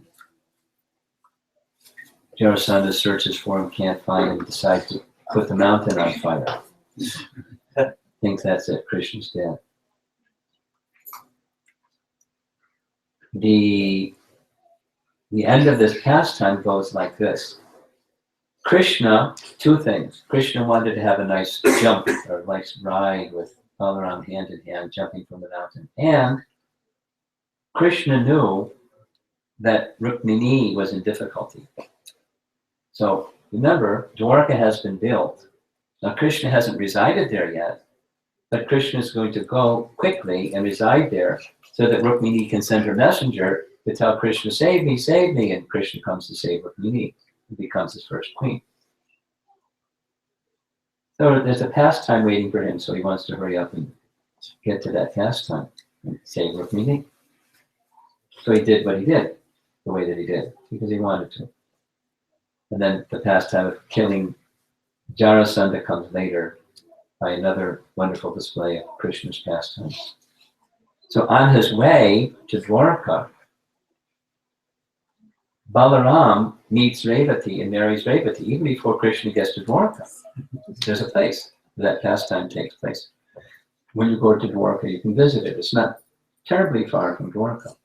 Nice place. Balaram's now married even before Krishna is married. He's the elder brother. That's fine. And then Krishna marries Rukmini in that wonderful pastime. Now it's 1:15. Are you fatigued, or should I do the concluding pastime part of Krishna? Concluding. Okay. Because I thought of the, should I tell this one or that one? I knew what everyone would tell them both. So before even asking the question, I decided to attempt. I'm not going to go into the details of the pastimes, but I can share with you, I spent about, maybe 12 hours of trying to sort through the chronology, because it's not so clear. It's not. The Bhagavatam, Jiva Goswami says in his Sandarbhas, in Tattva Sandarbha, he says that Srimad Bhagavatam is not composed in a chronological fashion. It's composed in an ontological, but not a chronological fashion. It doesn't follow this, and then that, and then that. It's not linear. It's building Siddhanta. And so to follow the details of Krishna's departure is very complicated. I was consulting with a number of other scholarly devotees, and so now I'm going to share with you the summary. You ready? Summary. So Krishna's pastimes, we say they're found in the 10th canto, but Krishna's pastimes don't end with the 10th canto. It spills over to the 11th canto. So it goes like this. 11th canto, chapter 1, is the Yadu dynasty was cursed. The situation was Krishna's internal potency. There was a big festival, a Dwarka festival. It wasn't in Dwarka, it was not far from Dwarka. And many brahmanas and sages came and performed yagya and so forth and so on. And then they went to another place to take their prasad. And when they were taking their meal and sitting together, after taking the meal, they were sitting together. Samba and some other boys, sons of Krishna, came before the brahmanas and insulted them. I mean, not explicitly, but implicitly. Samba, dressed in a sari, hid his face and put an iron lump in the place where his abdomen would be. And the other boys said, "Can you tell us whether this would be a boy or a girl?" So the brahmanas, they knew it was spoof. So you've insulted the brahmanas. We'll tell you that lump of iron will bring the destruction of the Yadu dynasty. The boys went quickly to Ugrasena. What to do, what to do, what to do. They've offended the brahmanas. There's going to be a reaction. You offend brahmanas, doesn't matter who you are. There's going to be a reaction. So Ugrasena consulted his ministers. They decided to grind that lump of iron into powder, and then throw the powder into the sea. Everything except one piece could be ground into powder, but just wouldn't grind. So they threw that in the sea. The fish swallowed that little piece of iron. Later, the fish was caught, and a hunter purchased the fish, and he used the iron inside the fish to make the tip of an arrow that struck Krishna's heel. That's chapter 1. The striking of his heel didn't happen yet, but the curse is known. Chapter 2 through 5 is Narada Muni. The chapter begins. Narada Muni wanted to be with Krishna as much as possible, so he visited Dwarka as much as possible. And one time when he visited Dwarka, he visited the house of Vasudeva, Krishna's father. And Vasudeva, Krishna's father, said, "I worshipped Ananta to have the personality of Godhead as my son, but I didn't properly worship the personality of Godhead. So could you give the description of the glories of the personality of Godhead, and that way I can worship him?" That's how chapter 2 begins. So the next 4 chapters is Narada describing the glories of the personality of Godhead via the Navayogendras, visiting Maharaj Nimi, who was performing a sacrifice, and Maharaj Nimi asked the Navayogendras many questions, and that makes 4 chapters.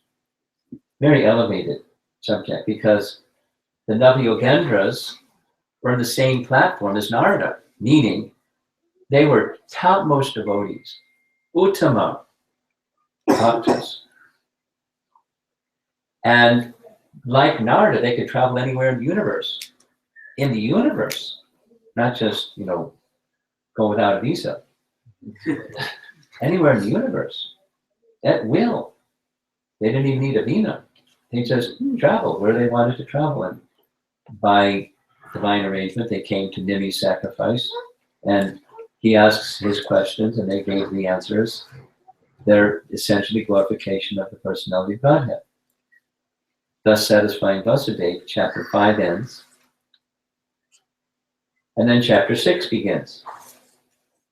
So chapter 6 begins with Krishna being visited in Dwarka by the demigods, headed by Lord Brahma.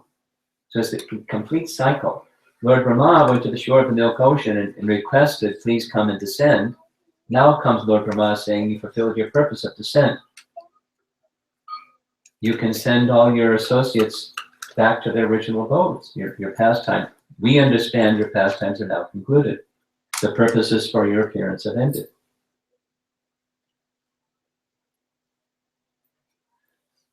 They offer many prayers. They depart. So now Krishna doesn't need advice from Lord Brahma or anything, but he then in his heart decides, my pastimes are now over. Uddhava, the dearmost associate of Krishna, this is still chapter 6. He gets it. Krishna's going to leave. And so Uddhava approaches Krishna.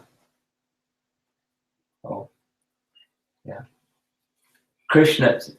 Chapter 6. Krishna tells the members of the Yadu dynasty that because of the curse, so he's making his plan for their departure, for the encouragement of Lord Brahma. He said, when there's a big offense, like was made against the Brahmanas, there's this very special holy place not far from here named Prabhas. And he gives the history of in the past, without all the history, like Puranic history of great personalities who overcame the curse of Brahmanas by going to Prabhas and undergoing austerity and performing some sacrifice.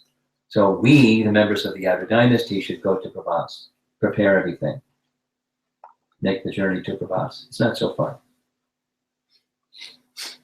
Then Uddhava comes to Krishna saying, I know your plan, you're going to leave.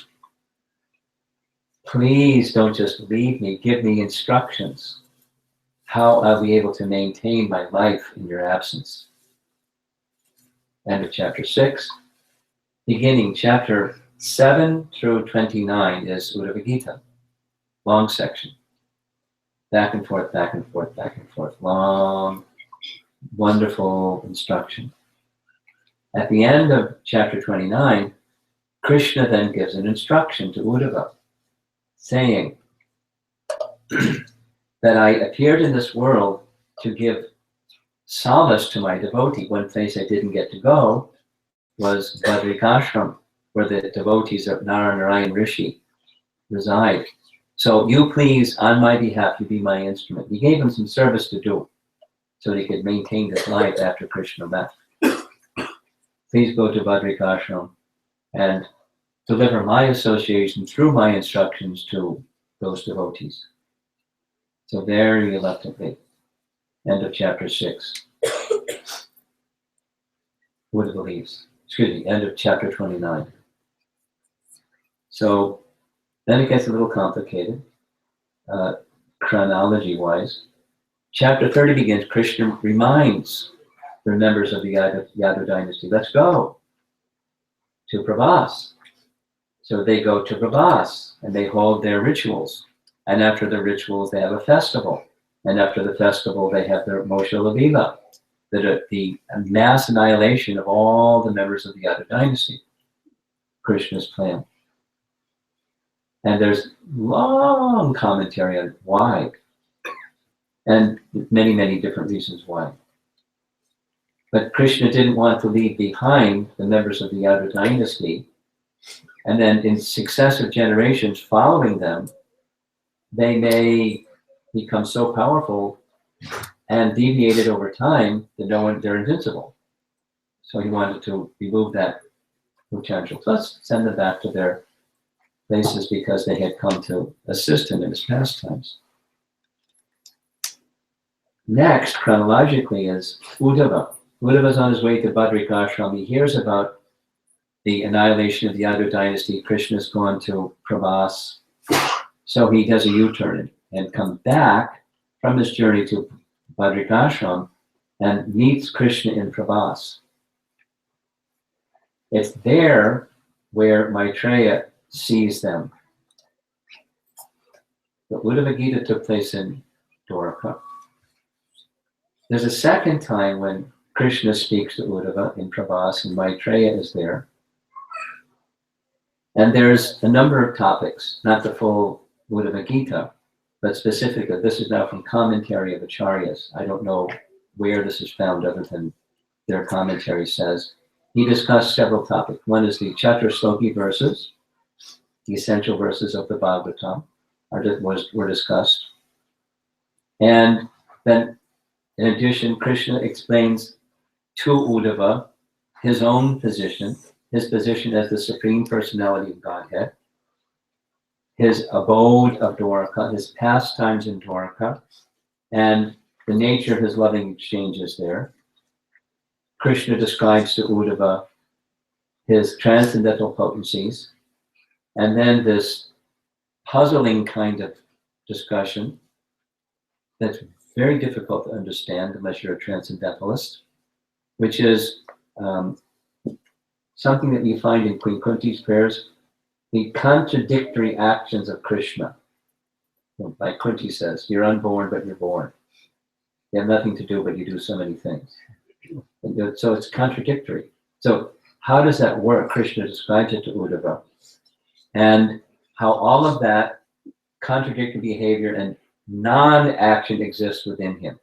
You know that like chapter 9, those first few verses, it says, everything is within me and everything's not in me. Behold my mystic documents. It covers that kind of Achinta Veda Veda Tattva teaching in Krishna's own way. And he again sends Uddhava. And he sends Maitreya also, telling Maitreya, very soon, Vidur will come, and I want you to instruct him what you've heard. So Uddhava leaves, Maitreya leaves, and then right there in Prabhas, it's only one verse of the whole Bhagavatam, but Lord Balaram departs this world. The place where Balaram departs there's a shrine there. And it just says very simply, he sat by the bank of the sea, and he engaged in meditation upon himself, and from his mouth came a form of Ananta, and he mounted the form of Ananta and returned to the spiritual world. Pretty amazing. And then Krishna's departure pastime is also described. The Jara, the hunter, hits Krishna in the heel with an arrow, and Krishna leaves behind a body as if he had a body, although his body is not material. Next, chronologically, here comes Vidura. Vidura had left Hastinapur, having been insulted by Duryodhana. He's visiting places of pilgrimage throughout all of India, and he comes to Prabhas because it's a holy place. He's in Prabhas, and he hears of the annihilation of the Yadu dynasty because it happened chronologically before he visited there. He's fully aware of the Yadu dynasty's gone. There were some members of the Yadu dynasty still in Dwarka. Just before Krishna departed, his chariot driver Daruka came to him. Tears, the different rasa, he's the servant of Krishna, and Krishna gives him some service. He says, very soon, within 2 days, the whole of Dwarka is going to disappear in the sea again. So go quickly, don't delay. Tell the remaining residents of Dwarka, leave there at once, because the whole of Dwarka is going to disappear. They should be safe. This is your messenger. You're my messenger. Take care of this. And then Krishna disappears. Vidura comes to Prabhas, finds everything as the Yadu dynasty has been annihilated. And then Vidura continues on his pilgrimage. And lo and behold, as he continues on his pilgrimage in Vrindavan, who should he meet but Uddhava? That's Canto 3, Chapter 1. He meets Uddhava. Oh, Uddhava! how nice to see you here in the forest of Vrindavan. Fantastic. And just seeing you reminds me of Krishna. How is Krishna? He already knew that Krishna departed. How's Balaram? How's Ugrasena? This one, that one. And Jiva Goswami comments, his question, Vidura was in such a state of shock to hear about the annihilation of the Yadu dynasty. He was hardly in belief, so he just wanted to hear it reconfirmed by Uddhava.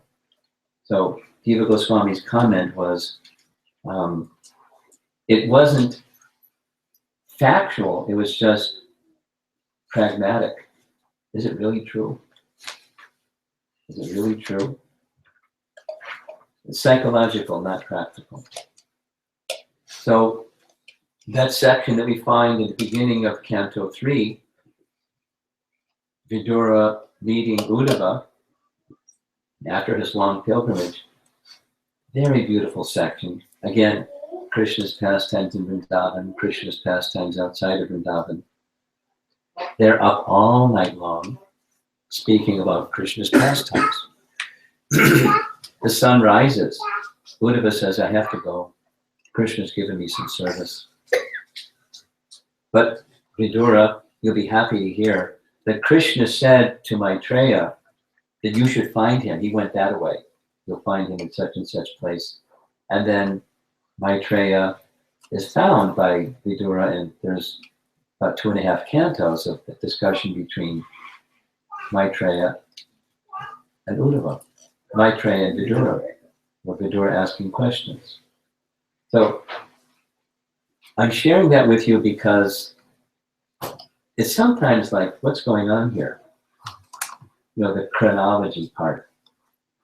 But it's just the Bhagavatam isn't put together for us linear people. It's giving us teachings in an appropriate manner, and Vyasa isn't by design. He isn't doing it that way. Although when you put it all together, it really makes sense. Krishna wanted to complete his pastimes, so he did so by having his devotees advise him. Just like, you know, having Uddhava advise him, should I go to the Rajasuya Yajna of Yudhisthira, or should I go and deliver Jarasandha because he's harassing everybody? Uddhava, what do you recommend? Krishna doesn't need anybody's advice, but he likes giving service to his intimate devotees. That tells us something about the intimacy of Lord Brahma. Lord Brahma comes to give Krishna advice. You can finish your pastimes now. You fulfill our request. So, thank you. Then Krishna, through his own potencies, he enacts wonderful pastimes. each one, interacting with his loving devotees in such a sublime way. That's Krishna. We may think, I often think, those are very elevated devotees, and who are we, like little specks? But Krishna is such a loving personality, even the little speck of devotion we have, Krishna recognizes, and he never forgets. So what to speak of these elevated devotees? How much they must be dear to Krishna. But just hearing about them, like we've been doing, and their exchanges with Krishna. I mean, who would even know about King Muchukunda unless Krishna led him into Kalyavan, into his cave? We wouldn't even know about it. But here we are so many thousands of years later speaking about King Muchukunda because of the quality of his devotion. It came just from someone describing. How much potency is there in hearing the description of the kindness of Krishna, the qualities of Krishna, the pastimes of Krishna? We're pretty dull.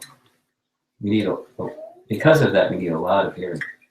Again, a lot of kirtan, and again, the potency is there, just we're dull. The potency is there. So the sadhana is with increasing hankering to being with Krishna. That's what's meant to be in his service. Eternally. That's not about our happiness, it's about having access to serve Krishna. Start with the hearing process. That's a service. A nice service. Hearing and chanting.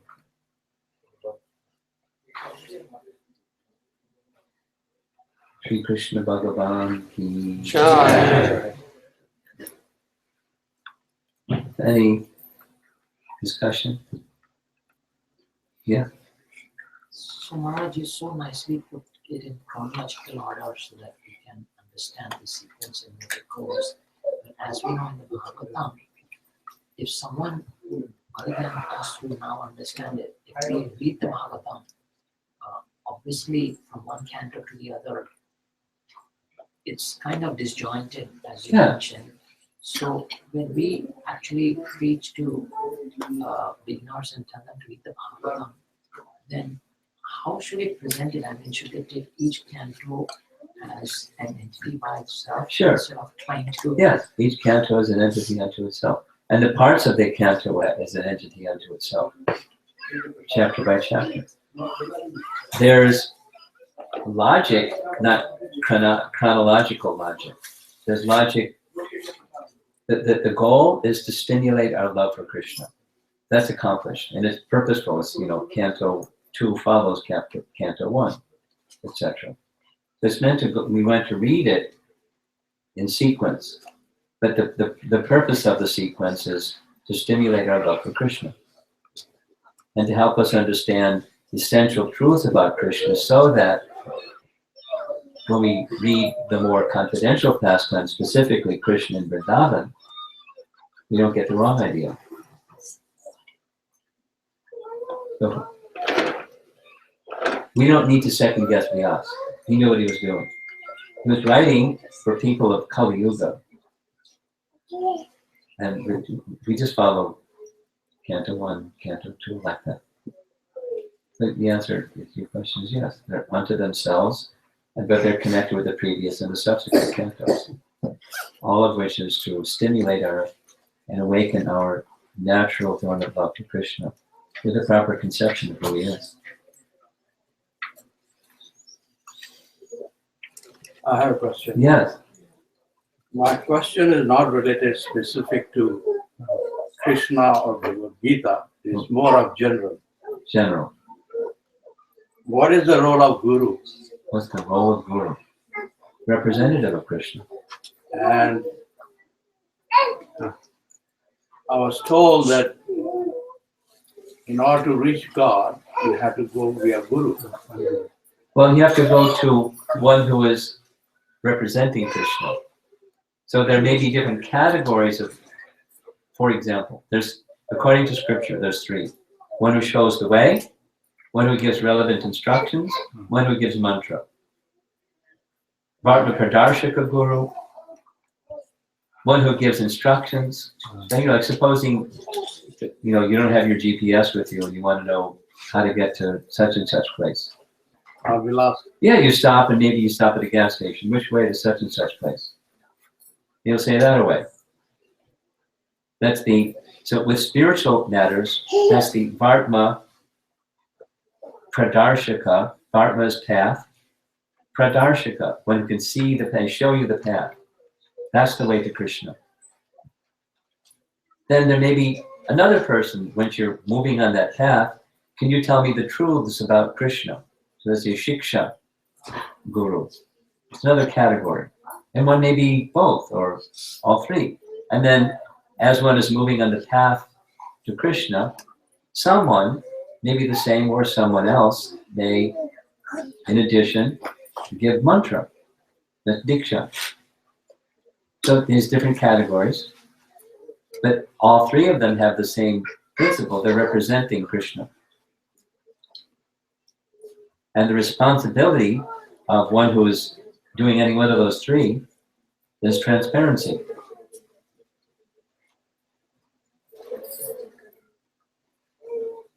Thank you. Krishna's message, Krishna's mantra, and Krishna's direction, we don't say, well, in my opinion, that one doesn't. That's not guru. Rather, this is the message according to Bhagavad Gita, chapter 4. Evam parampara praptam. This knowledge that Krishna is giving is to be understood in that method, descending method. That's the system. And one who transparently presents that parampara message, that's guru. In different stages, but in principle, transparently representing Krishna and Krishna's message. We just this morning in the purport, Prabhupada is quoting Lord Chaitanya saying he wanted everyone to become guru. But to become guru, you have to become qualified and you have to become transparent. You have to know the science of Krishna, Krishna Tattva Vetasai Guru Hoy. Krishna Tattva. The truths, the Tattva about Krishna. And then you just repeat the message. Transparently. That's the function, a guru function. And by so doing, one can become qualified. One can become transparent or fully pure. Just striving to receive and transmit. Messages, Krishna is the broadcaster. And we just have to be the receiver and transmitter. That's guru function. So if the guru is, like you said, GPS, then I need the right System. login and password. That's right. That's right. But the good news is, generally speaking, the function, the one who's performing that function, they're very compassionate. We had this discussion this morning in Bhagavatam class about, is there a prior qualification needed? Does one have to be discriminating? I can give to this one and not to that one. Lord Chaitanya's very kindly giving to anyone, everyone. And someone may say, oh, I'm not qualified. And Lord Chaitanya said, fine, take it anyways. Well, then somebody could distort that something. But Lord Chaitanya gives it anyways. Because he's very merciful. Now, is it possible someone can distort it? At our evening program yesterday, there was this, I wasn't there for it, but an intense debate between one guest and another guest. And one of the guests was saying, essentially, you can make up your own ideas. They weren't saying it that way, but the other guest was saying, whoa, that's not pure, that's not spiritual, that's something else. That's your own stuff, and you put it out your stuff and call that spiritual. That's not what spiritual is. Spiritual is you receive and you don't distort it. That's it. So, is it possible that one can receive and have a distortion mentality? Sure. It's a risk. Fortunately, the power is transmitted when one doesn't say no, one says yes. And one just receives as best, as sincerely one can. And then gradually purification takes place. And gradually can be, longer time or shorter time or somewhere in between. But you come in contact with that which is supremely pure. What happens? Does the pure become contaminated, or the thing that's impure become purified by the supremely pure? It's the latter. Prabhupada's example, when sun comes in contact with urine, does the sun become contaminated, or does the puddle of urine become purified? The water becomes extracted. The impurity is left behind. And then the water comes down in the form of distilled rain. The sun doesn't become contaminated. So Krishna is not at risk. Foolish people can be confused. But in contact with the Supreme Pure, purification takes place. And that's very much needed in this age, purification. Therefore, introductory is the holy name. People, it's hard to speculate on the holy name. And prasadam. So those two in abundance. And then teachings, simple, modest. My first experience with Srila Prabhupada was at a university. I didn't know who he was. I didn't know what was going on. I just was passing through the student union. Ground floor, there's this big crowd of people right at the door of the Millard Fillmore room. And I didn't know what it was. I just wiggled my way through the crowd, and there on the stage was Prabhupada and Allen Ginsberg chanting Hare Krishna. How old you were How old was I? at that time? 20 or 21. I didn't know what it was. I didn't know who he was. I didn't know nothing about nothing. My life changed. I didn't know it at the time that my life changed, but my life changed. And then things started to happen that I didn't plan, without the details. But just having a discussion with one of the college students, this, then that, and then that. Last night he got Bhagavad Gita as it is. He was up till late at night, calling Data Sar. My life has changed. Who can say? And lots of people don't read it at all. But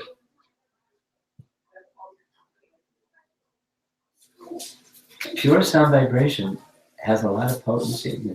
The holy name is that vibration. And some hearts just become moved by it. Some is a little slower. Anything else? Krishna, Krishna. Okay. Everyone's on. Srila Prabhupada ki jai. His Holiness Romapada Swami. Announce the evening program. Yeah, we have a evening program, continuation A of little louder, please.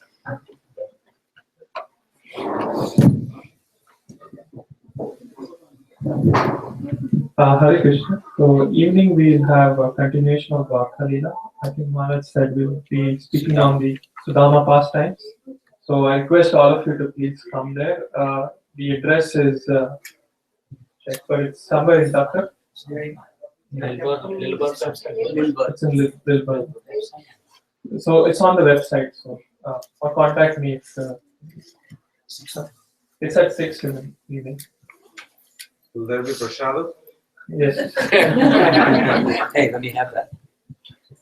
I meant to bring Radha Govinda Mahaprasadam with me today, but I forgot.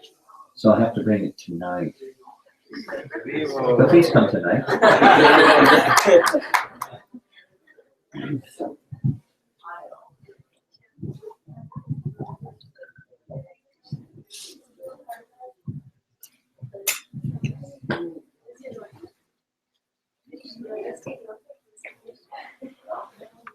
Ask if somebody will have to shop me.